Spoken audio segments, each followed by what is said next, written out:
Why am I delayed? Am I delayed on your end? Yeah, just a touch. Just you a are. touch. It's Still? it's like one of those satellite delays in the old days, isn't it? Oh, hello. No, I'm talking like that. Oh, But I'm right. trying to make me. I thought you had a stroke. No, I'm trying to make me normal like you two. Why am I slow and you two not slow? It's your internet. That's what it is. Yeah. Fucking cunts. Do you know, I upgraded my internet since we last did this. Yeah. Yeah. And it shouldn't be doing this. Could it be my laptop then? Might be that. But because this is how it's going to come out, isn't it? Yeah, it's going to come out like this. Are we going to go to, you using your phone again? Yes. Is that what I did the last time? Yeah, you did do that last and that time. Was, yeah, but I've changed my phone since then as well. Is it a better phone? Yes, it is. Yeah, I'd be shocked if you said, no, I've got a worse one. No, I've got a better phone this time. Okay, right. No wonder when I'm watching fucking Love Island, it keeps fucking stalling. Them cunts. You could count the punters on one hand, but last week they were completely rammed. They were filled up to the gunnels, they were queuing down the street. They said you should have been here last week. I swear, you should have been here last week. Oh yeah, you should have been here last week.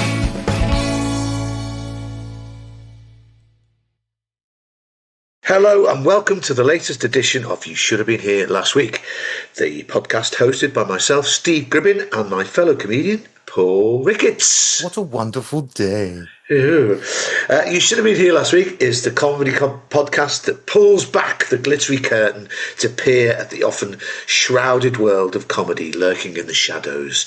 We look at the movers, the shakers, the muckrakers, the earthquakers, the risk takers, the scene shakers, and the tastemakers that make up this business that we call comedy. Now, today's very special guest is stand-up comedian, actor, voiceover artist, writer, television star, the brilliantly funny Ninia Benjamin. Welcome to the show, Ninia. Thank you very much. I like being called Ninia, but it's really Ninia. Oh, right, Ninia then. Is it really Nina? No. Ninia, okay. Shall I do that intro again then? No. I like okay. it. I don't mind. I don't mind any variation of Ninia apart from Nina, because that's a whole different name. What about Ninja? That's what they used to call me when I was growing up. Really? Yeah, Ninja Man, Ninja Kid. Were you good at it though? No, I didn't do none of that. Come on. Oh, okay. I look 14.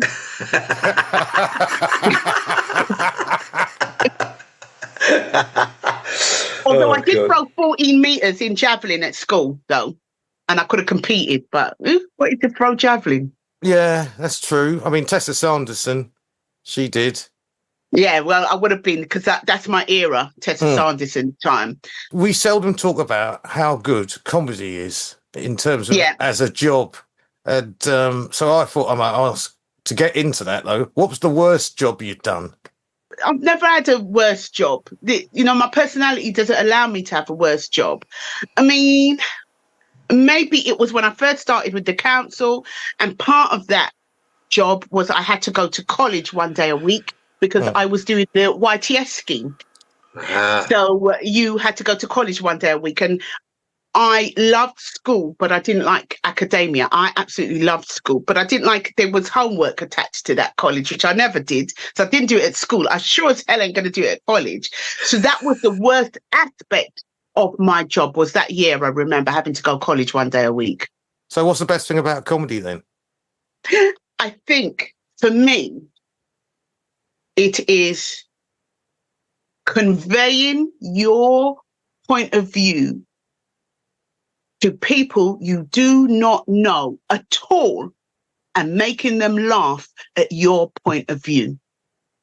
That has to be the best thing about it. When you go on stage and they just get you and follow you. Now, how long did it take you to get that point of view? Were you quick to get there? No.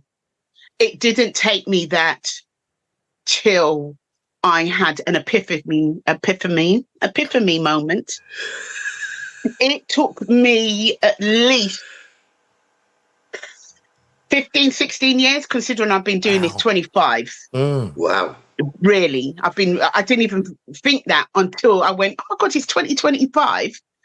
I left my job in 1999, but I didn't take comedy seriously till 2000. So it took me about 15, 16, maybe 17 years.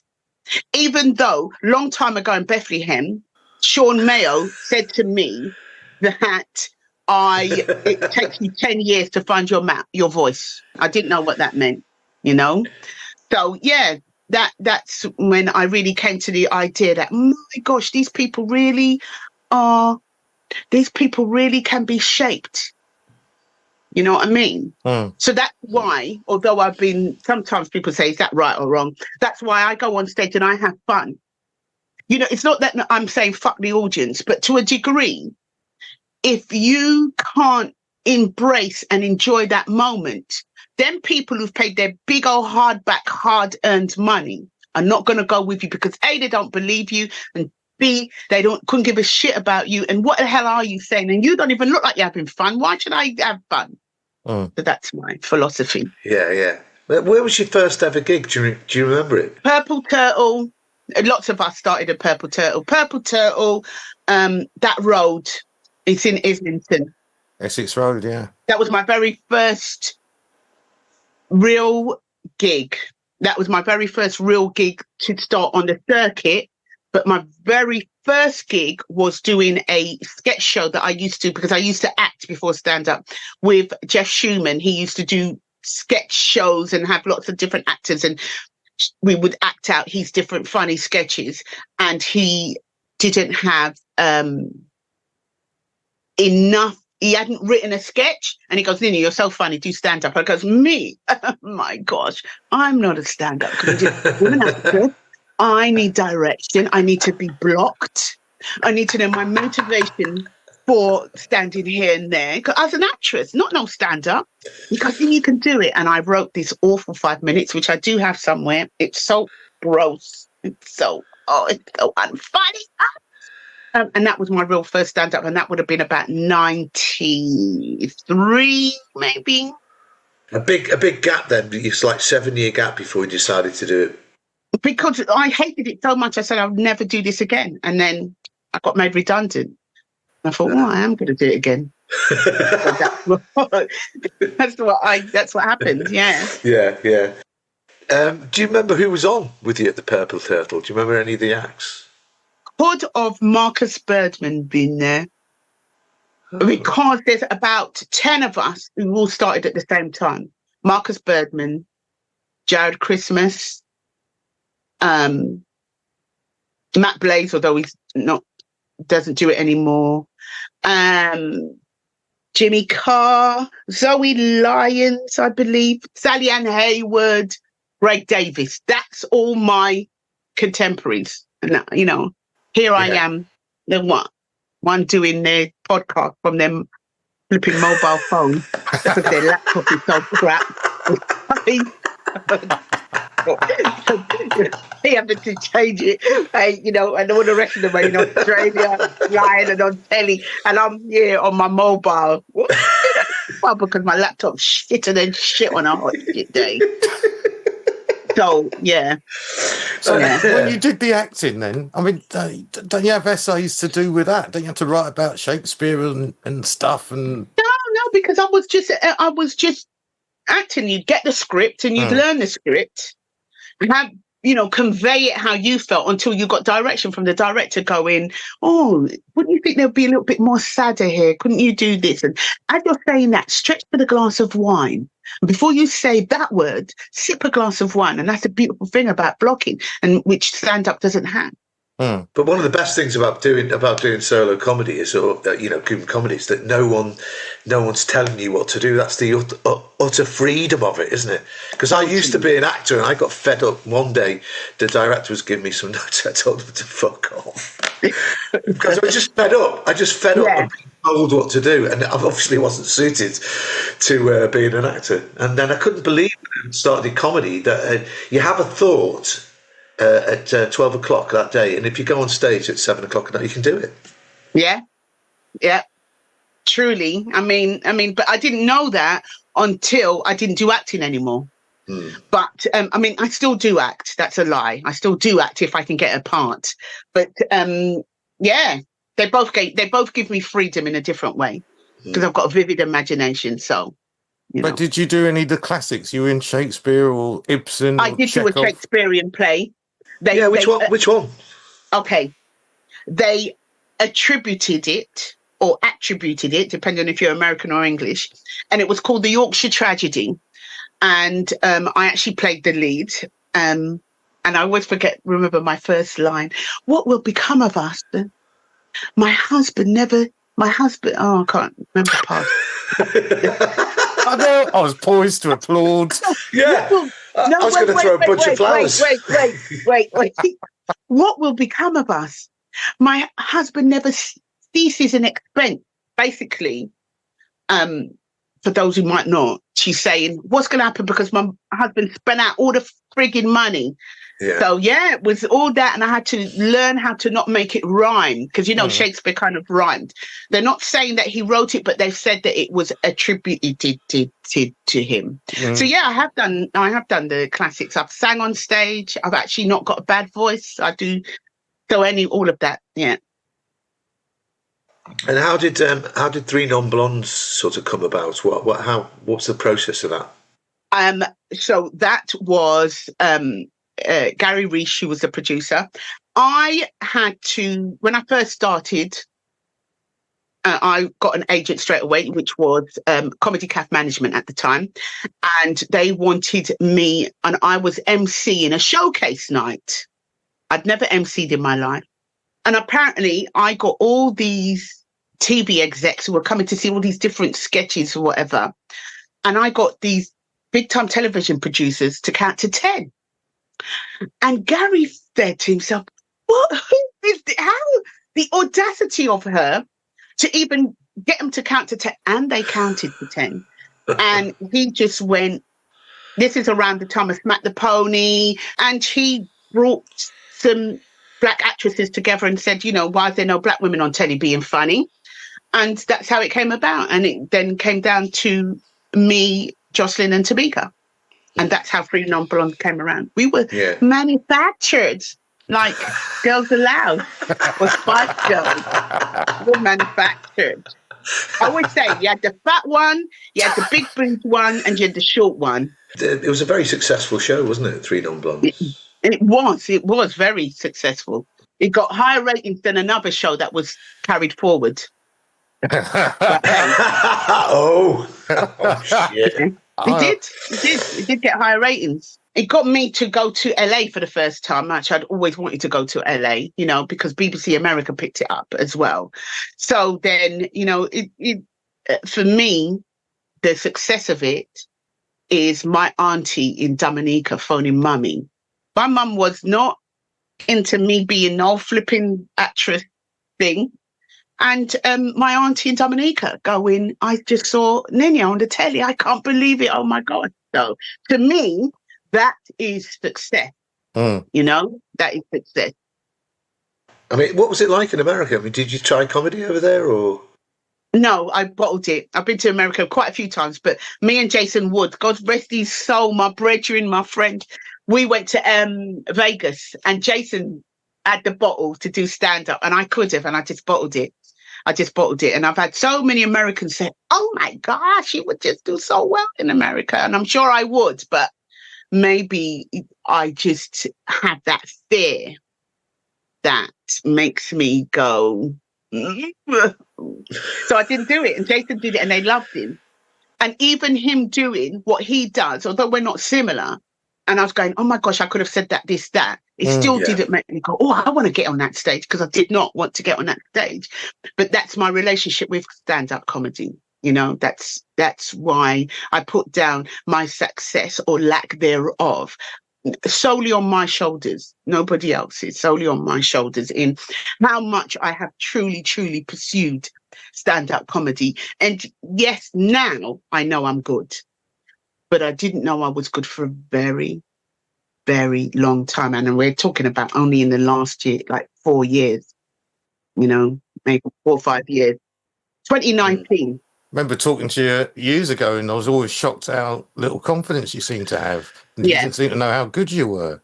And we're trying to be a different sort of comic. And I was trying to say to you, but no one can teach you what you've got. No, I did not know. So that's my journey so far. That sounds very American, doesn't it? It does, doesn't it? It does. Well, you know what? I did an American accent for Chuggingtons when they voiced it for the American market.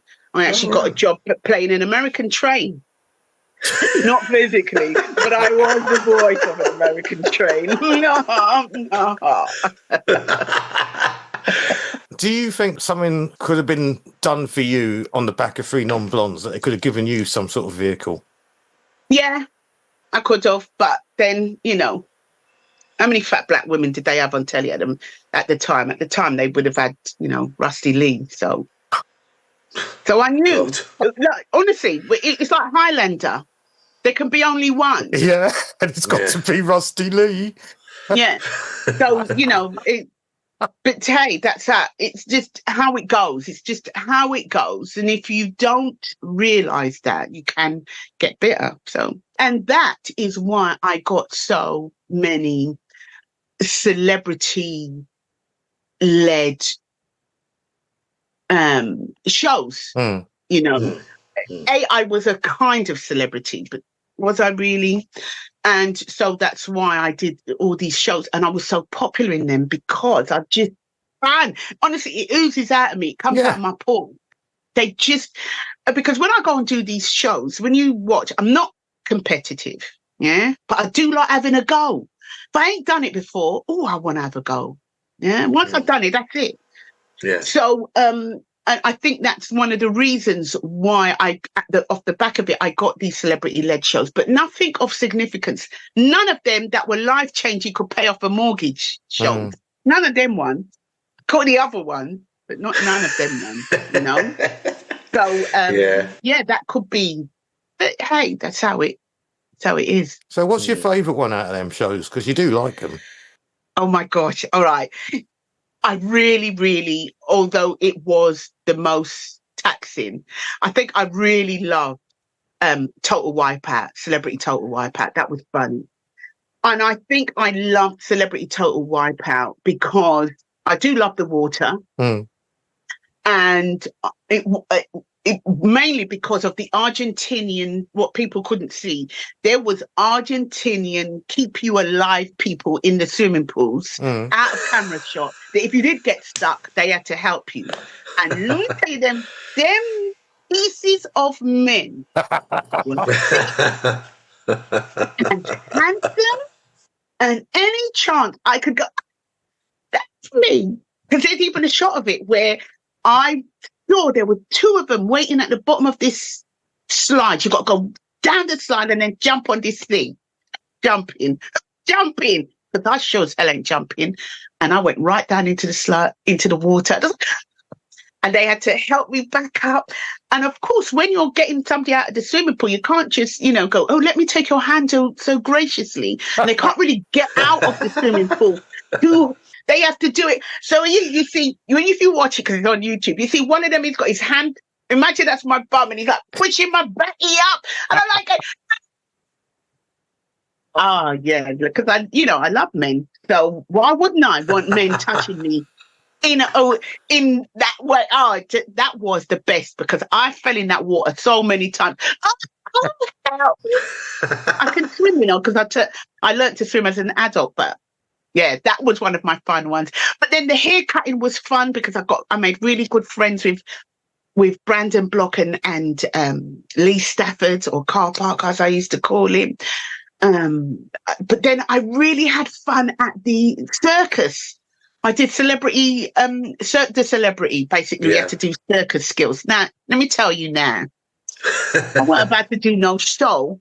there was no way in my DNA or my history, that I wanted to swing from no trapeze. So I was there to have fun. So I did the most bullshit foolishness. Yeah. People loved me. Kids loved me. So yeah, all of them, I can't lie. There's none of them that I wouldn't ever do something that I don't want to do. Not for money, not for nothing. Yeah. You've done a voiceover for a kids thing as well, haven't you? For CBeebies. Yes, I did. Tinga tinga tinga tinga tinga tinga tells. Yeah, where I played an eagle and a mosquito, and the eagle was like meant to be southern. And I know you ain't going to fly over there. Like, that was that, and the mosquito one. That was the mosquito. That sounds very like a mosquito, actually. Yeah. Well, yeah, because I'm just thinking of all the times a mosquito went past my ear and you hear him. So, I did that. But I also was the voice of McDonald's, or as my friend said to me the first time, so you're the voice of the devil burger. But I was the voice of McDonald's Happy Meals when it was only $2.99. Was it $1.99? Yeah, when it was $1.99. So that tells you how long ago that was. Only $1.99. It's half Cockney I was in that one. What's the current state of comedy in your opinion? How do you think things are going, and how do you see the future? The current state of comedy is that people don't know what funny is, as in comics. Yeah, that you having fun also has to translate to the audience. Do you know what I mean? Yeah. And depending on if you're a political comic or you have an opinion on something, it can come back to bite you in your backside, really. I see comedy continuing as it is, as much as people think that it may not. I see comedy continuing as it is, but getting less and less clubs. Only not because comics have got an opinion, and it's going to be nothing to do with, freedom of speech or whatever like that. People are going to go, I want to laugh. That life is going to be so miserable. Then they go to a place, a comedy set. Maybe somebody has their political opinions, which they don't agree with, but they don't even make it funny. But they've gone, they're just not funny. Oh, this is so crap. Oh my gosh. How much did we pay? How much did we pay Dorothy to get in? We paid £18 to get in. Do you know Mickey Flanagan's show is 35, and it's an hour and a half, and you laugh all the way through. And Michael McIntyre and John Bishop, Russell Howard. Let's go to and you can really see me, you really laugh. Look at Peter Kay. And they go, I'm not going to go to clubs. I'm not going to take that chance because life is hard. My wages hasn't gone up, right? And I'm in here, and out of one of those comics, only one of them is funny. Oh, who wants that? And that's what's going to happen to comedy. Who's to blame for that then? Why are there not funny enough comics doing the club circuit? Because the comics don't want to watch other comics on the circuit. They can tell you about every YouTube fucking video they've watched of this comic and that comic, right? In America, or even somewhere else. But they don't want to apply that to the comics that are storming it. And they also don't want to go to, because I've been going to a couple of comedy courses and listening to these up and coming, right? They can tell you every names I've not even heard of. I even heard of these people, right? Some young guy wears a suit, didn't used to wear a suit, but all these kind of trendy people who are in front of an American audience, which is different. They can tell you all of those. But say to them, have you ever been to the Comedy Store to just watch the closer? Have you ever? No, I haven't. No. Have you ever stayed behind to watch the closer who's closing? No. I got to get my train. I got to. Oh, it was a woman sometimes. A lot of newer acts don't stay to watch me. Because they look at me and go, I ain't gonna learn nothing from her. She ain't Ian, or I'm talking about, you know, circuit comics. She ain't Ian. She ain't Steve. She ain't Mike Gunn. She ain't Zoe Lyons, possibly out of the women. She's not one of the who they consider the top of the tree when it comes to circuit jobbing comics. And so they don't watch, and so they don't know. So then they go in and the audience are going, wow, this is mediocre at best. And they just, that's what I believe. That's what I believe. It's the state of stand-up at the moment. Yeah, I agree with you. I think there's a certain strata of comic which newer comics just seem to dismiss. Without a shadow of a doubt. I know this. I've seen it firsthand. So that's where, and clubs are going to shut down. And also, though, even some of the comics, and this is well-established comics, keep forgetting that this is our bread and butter, and they should do better. They should do better. They should, to a degree, make sure that this is a really good show. So if they're standing at the back and some fucking cunt hole is chatting at the back, you should say to them, shut up, or go and get somebody and tell them to shut up. Because all of this feeds into the experience, and comics keep forgetting that this is their show. And so if you then, as a comic, take on a gig and they're paying you shit money, so you're going to give them shit gigs, right? You're forgetting that those fucking people sitting in the audience may want to go to other gigs, but they're going to judge everything on this one gig. If you don't want to do it because the money's shit, don't do the fucking gig. Don't start me on feed. Don't start me on feed and comments. Go for it. So, what about fees then? Get into it. Well, okay, so fees are based solely on worth, and not enough comics value their worth. Not enough comics truly go, wow, what I'm doing is truly a job. And my job isn't the moment I step on the stage, but my job is also getting me there, preparing the material or not, right? And making sure that those people in front of you are having a good time. That's my job. And so some people don't value that. And they still see the £100 at the be-all and end-all panacea to what is earning good money, because they may have used to done another job, or the £100 is a lot of money. And also, most comics, not all, don't realize that while you can hold that tenant and hold that ideal, the tax man does not. Electricity company does not. The train company does not. The staff working in that same building that you're standing on there are not earning the same money per hour that they earned in 2003 when you were doing that gig, and that gig is still paying you £175 to close, and you're going, thank you, because I'm so grateful that I'm getting £175 to stand on the stage for 20 minutes. Thank you. The other side of it is because people don't understand economics. They've got, but it's better than nothing. But tell me, what is that £175 for you to close doing for you in real life situation? Tell me the train ticket you were getting in 2003 for the same amount of money here in 2025. Show me how that fucking works.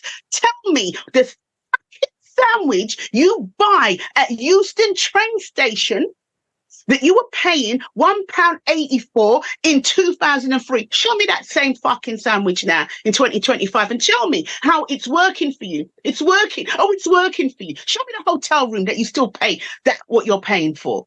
You show me that. Whereas the insurance company for this gig that you're doing, what they were paying, that insurance company has gone up. The staff has gone up. The security has gone up. But you, like a fucking mug, are still doing that same fucking gig for £175. Fuck you. And then you wonder why gigs are so, but I'm doing 18 gigs in a night. Oh, that's nice. Because you see the tires that you're running up and down, those tires that you were paying for them in 2004, they're the same price, aren't they? No, they're not actually. Because I was buying a tire in 2003. I bought my Firestone tires for £80 for 4. How much are 4 tires now in 2025? Oh, is it? Oh. And those comics are the worst. And we are like crabs in a barrel. And when you're taking on a gig where it's not financially benefit, it better be a charity gig, or because this person really is a good friend of yours and you're helping them to establish the club by doing the best you can. And so what happens when you feel undervalued is you go on that stage and you don't give your best, and then the audience goes, fucking live comedy, what a load of shit. But I'll say the money for the tickets in the same gig aren't the same price as 2004. But people don't see that. They don't see that. Yeah, They just go, hold on, sorry, because I'm on a rant. Promoters can get away with paying the same money and charging extra money per ticket. There's a promoter thing going on here, but there's also, as you're right, it's a comedian thing, because one comic on their own, unless you're a big TV name, can't go to, and then you wouldn't be doing that club in the first place. Right. But only that person could go, well, you're going to have to pay more to get me on. Yeah. Whereas, because we don't unify and we don't work together, and you're right, we're crabs in a barrel, but we're all fighting each other. And we are. Yeah. Who books that barrel, though?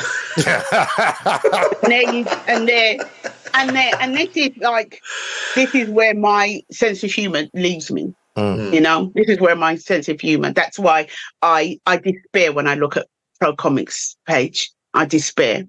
And also you've got the proliferation of established comics who've got other jobs. Yeah. So if you've got another job, you know, there's comics who are earning really good money from certain jobs that they do, so they can afford to do that. But I just despair because it's not at a promoter. Because if I was a promoter and I saw how dumb you all were, I too would be doing that. I too will be doing that because the stage is so big. The stage is there's so many people, comics and promoters that I could out. Yeah. There's gigs that lowered their fee in 2008, the crash. Said, please help. And like comics were going, well, we understand the value of, we need the gigs. And those fees have stayed the same. But yet still, you see the comics, if they could suck the cock of the gig, they would be sucking the cock of the gig right now. They're so fucking grateful, not realizing that gig needs to pay you more and you're still doing it. Why? Because it's such a great gig. The atmosphere, you know, you can go anywhere, or you can take the comedy. They eat out the palm of your hand. Oh, is it? Oh, really? Oh, can you tell that to Sainsbury's? No. Oh, you're not buying full fat fucking milk anymore. You're only buying it reduced because you can't afford it. It's all right. You know what? Because they're eating out the palm of my hand. Honestly, I can take them wherever I want. Really. I can show them my political view, or I can show them how absurd it is. It winds me up. It really does. It really winds me up. So I have no time for comics who complain about fees. And when I see what gigs that they do, and I know what they did. Yeah. When Jongleurs was taken over, how dare you as a comic take on these new Jongleurs gigs? Are you mad? But tell me how that reduction helped you in the long interim. Just, if you can explain the economics of it, I'll be there going, yeah, you're right. Do that gig. And here you have because let me tell you, yeah, goes back to when Jongleurs wasn't paying. Not everybody. I lost money through Jongleurs. Jongleurs didn't pay me some of mine, but I know Rudy was getting paid. Mike Gunn was getting paid. Rich Wilson was getting paid. Right, there were quite a few comics that were getting their money, and there was other comics then, because you know who you can do it to. And what's happened is that promoters know who they can do it to. They know. But particularly, somebody's got I know somebody's got this massive gig. Yeah, it holds 200 people. They want to pay you £200 to close. I've done it once. I ain't never doing that gig again. No way. No way. And you're travelling far. You're doing a gig in Newcastle for £250 and no hotel. Good for you. Good for you. However, if you know somebody in Newcastle and it make it worth your while. Make it worth your while. You know, make it worth your while. Do the maths. But then if you're doing the maths, right, money's coming from somewhere else, then your ego is fed. And this is an ego-fed industry. Ego is always, there's money and there's ego. And that's how it is. Money and ego, you know. Guess when my ego kicks in? My ego kicks in when it's 10-minute fucking drive from my house. I'll do it then. It's a 10-minute. However, if I do that gig and I go in there and the room has got 25 million people in and they want to give me £150 just because it's down the road from me, that my ego would have won once and never again. You know? But then, as somebody said, yeah, but, you know, you're a closer. I remember you, but not everybody's good, a closer. It's just simple. I don't know how to. I don't know. It just irks me when people don't know their value or don't call people out. You know, go in a room and at least find out how much they're paying to get in. And then if that room is bursting at the seams, okay, please, and that room has been going for more than 10 years. 10 years ago, that £200 that you were getting to close has changed in every single aspect. Please just look at that. Stop taking gigs. So that's my little rant on it. Well, fair enough. I want to ask Ninia, what your, you know, like when you were growing up watching comedy, who are your favourite comedians that made you want to sort of get into it yourself, or, you know, who did you enjoy when you were growing up watching? Well, no comedians ever made me want to get into. I never wanted to be a stand-up. This is honestly an accident, a divine accident. I never wanted to be a stand-up, so I didn't really. While I did watch the comedians with, you know, Stan Boardman, you know, I watched them. I always remember Selwyn Froggatt or something Froggatt. I remember him. Yeah, Selwyn Froggatt. That was what do you call it? A Bill Maynard, wasn't it?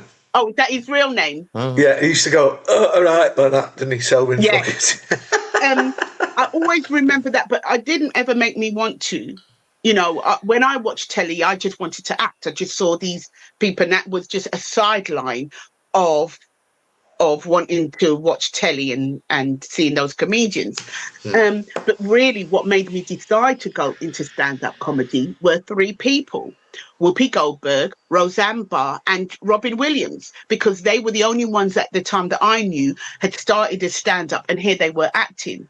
And I always wanted to act, so I thought, okay, we'll do stand-up, and then I'll get a job as an actress. Well, I mean, I got jobs, but nothing like what has happened to them. So, really, my television was more based on loving all the Mind Your Language, the Fosters, Metal Mickey, you know, George and Mildred. That was my TV. I loved all of that. Birds of a Feather, even before Birds of a Feather, Lively Birds, Bread.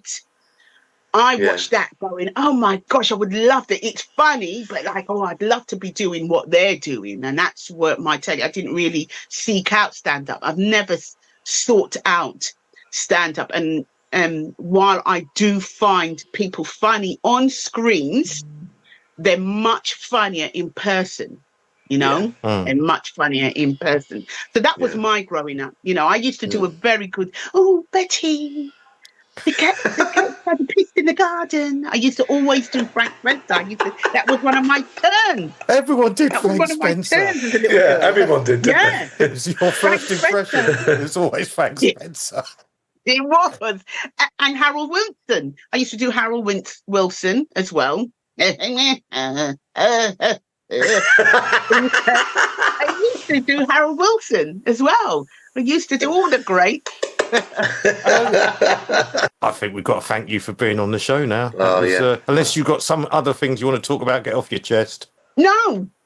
You know, my message is, if you can enjoy it, then you can stand by the courage of your convictions. You know, if you can enjoy what you do on stage, if it does become like a job, truly like a job, where you've got, you know, your manager that you can't stand, then it's not for you anymore. But, you know, we are also very lucky on the flip side of that. We're really lucky. We get paid to go and make a stranger laugh. You know what I mean? So that we do have to have that yin and that yang, that left and that right, and that up and that down.